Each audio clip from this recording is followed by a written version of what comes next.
ಯಾವಾಗಾದ್ರೂ ಲವ್ ಮಾಡಿದ್ರೆ ಇಂಥವ್ರನ್ನೇ ಲವ್ ಮಾಡಬೇಕು, ಇಂಥವ್ರನ್ನೇ ನಾನು ಓಕೆ ಮಾಡಬೇಕು.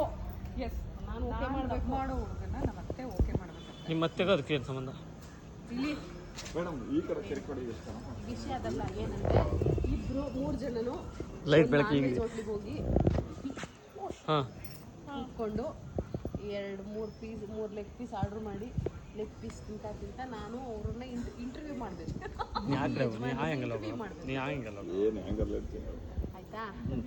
ಆಮೇಲೆ ನನಗೆ ಪರವಾಗಿಲ್ಲ, ಭೂಮಿ ಚೆನ್ನಾಗಿ ನೋಡ್ಕೊತಾನೆ, ಒಳ್ಳೆ ಹುಡುಗ ಅಂತ ಅನ್ಸಿದ್ರೆ ಅವಾಗ ಲೆಗ್ ಪೀಸ್ ಮುಗಿಯೋದ್ರೊಳಗಡೆ ಆಯ್ತಪ್ಪ ಏನು ಮುಂದುವರ್ಸಿಲ್ಲ ಅಂದ್ಬಿಟ್ಟು. ಆದ್ರೆ ನನ್ನ ಆಸೆ ತಕ್ಕಂತೆ ಏನು ನಡೆಯಲ್ಲ. ಇವ್ರು ಹೊಟ್ಟೆ ತುಂಬಬೇಕಾ? ಇವರು ನಾನ್ ವೆಜ್ ಗಿನ ತಿಂದು ಇವ್ರಿಗೆ ಇಷ್ಟ ಅಂದ್ರೆ ನಾವು ಸರಿ ನಾವು ಅಲ್ಲೇ ಸಿಟ್ಟಿಂಗ್ ಕೂತ್ಕೊಳ್ಳೋದು ಅಂತ ಅಷ್ಟೇ. ಅಂದ್ರೆ ಸಿಟ್ಟಿಂಗ್ ಬೇರೆಯವ್ರು ಇವಾಗ ನೋಡಿ ಒಬ್ರು ಕಾಫಿ ಶಾಪ್ ಕೂತ್ಕೋತಾರೆ, ನಮ್ಗೆ ಅವೆಲ್ಲ ಇಷ್ಟ ಬೇರೆ ಕಡೆ ಕೂತ್ಕೋತಾರೆ. ಒಂಥರ ಸಿಂಕು ಚಿಕನ್. ಆಮೇಲೆ ಏನು ಬಾಯ್ ಫ್ರೆಂಡ್ ಇದಾರೆ? ಬಾಯ್ ಫ್ರೆಂಡ್ ಇಲ್ಲ, ಆದ್ರೆ ನಮ್ಮ ಅತ್ತೆ ಹೇಳ್ತಾ ಇರೋದೇನು ಅಂದ್ರೆ ಒಬ್ರನ್ನ ನಮ್ಮ ಅತ್ತೆ ಒಬ್ರನ್ನ ಇಷ್ಟಪಡ್ತಿದ್ದಾರೆ. ಅವರು ಅಂದ್ರೆ ಚಂದ ಪಡ್ತಿದ್ದಾರೆ ಅಂದ್ರೆ ಅವ್ರಿಗೆ ಮಗನ ಏಜು, ನಾನ್ ಮಗಳ ಏಜ್ ಅಂದ್ರೆ ಮಗನ ಏಜು. ಪಾಪ ಅವ್ರು ಅಷ್ಟು ದೊಡ್ಡವರಲ್ಲ ಅಂದ್ರೆ ನನ್ಗವ್ರಿಗೂ ಏಜ್ ಡಿಫ್ರೆನ್ಸ್ ಕಮ್ಮಿನೇ. ಅವರು ಒಂದು ವ್ಯಕ್ತಿನ ಇಷ್ಟಪಡ್ತಿದ್ದಾರೆ. ಆ ವ್ಯಕ್ತಿ ನಿಮ್ಗೆ ಇಷ್ಟ ಆದ್ರೆ ಮದುವೆ, ನನಗೆ ಇಷ್ಟ ಇಲ್ಲ.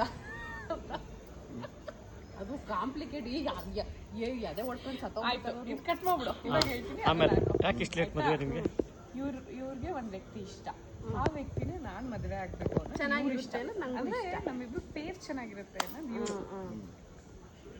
ಅದು ಗೊತ್ತಿಲ್ಲ, ಮುಂದೆ ನೋಡೋಣ, ಕಾದು ನೋಡೋಣ. ಅಕಸ್ಮಾತ್ ಫ್ಯೂಚರಲ್ಲಿ ಏನಾದರೂ ಅದು ಓಕೆ ಆದರೆ ಅವತ್ತು ರಿವೀಲ್ ಮಾಡ್ತೀನಿ. ಎಸ್, ಒಂದು ವಿಡಿಯೋದಲ್ಲಿ ನಾನು ಹೇಳಿದ್ನಲ್ವಾ, ಅದು ನಿಜ ಆಯಿತು ಅಥವಾ ನಿಜ ಆಗಿಲ್ಲ ಅಂದ್ಬಿಟ್ಟು ಫ್ಯೂಚರಲ್ಲಿ ಯಾವತ್ತಾದ್ರೂ ಒಂದಿನ ಹೇಳ್ತೀನಿ.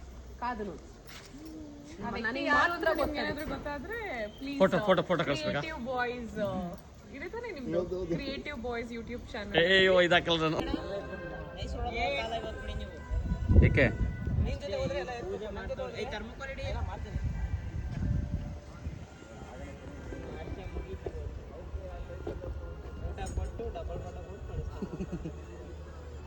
ನೀನೇ ಪೂಜೆ ಮಾಡೋಣ.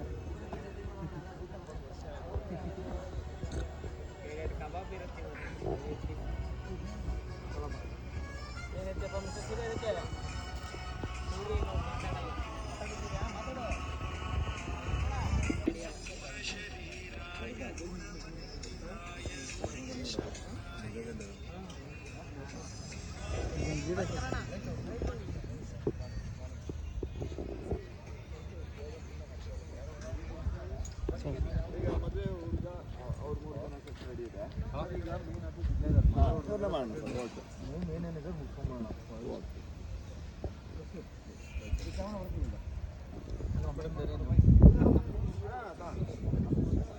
ಅಲ್ಲ